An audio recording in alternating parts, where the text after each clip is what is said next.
Қайырлы күн достар, каналыма қош келдіңіздер. Бүгін сіздермен өте дәмді өзеннің уақ балығынан котлеттер дайындайтын боламыз. Котлеттің дәмі нәзік, жұмсақ, әрі ішіндегі қылқандары білінбейді.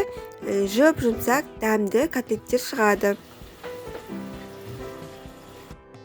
Бізге ол үшін осындай уақ балықтар керек болады. Мұнда түрлі балықтар бар. Алдымен балықтың басын, қанаттарын, құйрығын алып тастайтын боламыз.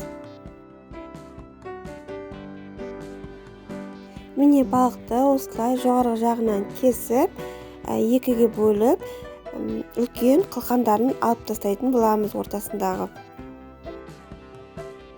Міне сіздерге тағы да көрсетейін, осылай құйрығын, басын және жан-жағындағы қанаттарын аламыз.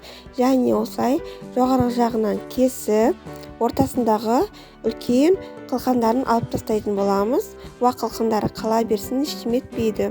Менде барлығы жауапты келі балықтан осындай еті алынды. Енді осының бәрін ет тартқыштан өткізіп аламыз. Егер қажет болса, екінші рет өткізіп алыңыздар. Және де бір үлкен пиязды турап, оны да ет тартқыштан өткізетін боламыз. Міне бізде осындай балық фаршы шығуы керек. Енді 2 немесе 3 тілім нанды үстіне сүт құйып, езіп алатын боламыз.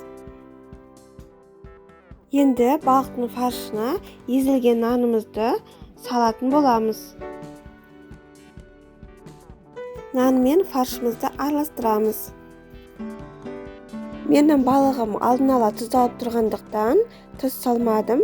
Дәміне қарай тұзын, бұрышын және дәмдеуіштерін салсаңыз болады. 1 ас қасық майонез саламыз және барлығын араластырамыз.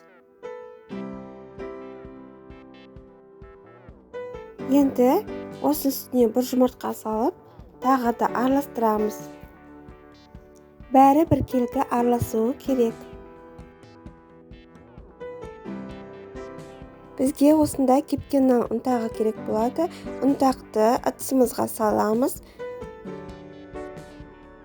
Дайындап қойған балық етінен осылай 1 ас қасық алып, кептірілген ұнтақтың үстіне салып, өзімізге қажетті котлеттің формасын дайындайтын боламыз.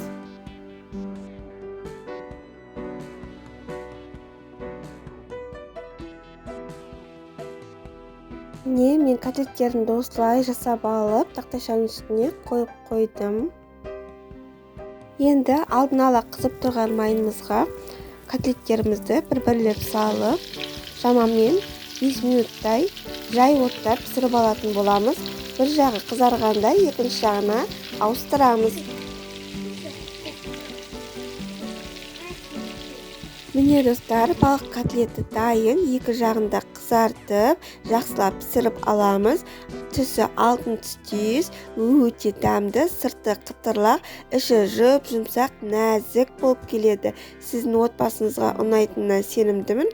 Балаларыма қатты ұнады, тағы да пісіруімді талап етті. Сіздер де осы рецептпен жасап көріңіздер, сіздерге де ұнайды деген сенімдемін. Достар, әлі түрлі рецепттермен бөлісетін боламын, сондықтан каналыма тіркеліп кетуді ұмытпаңыздар. Сау болыңыздар, астарыңыз дәмді болсын.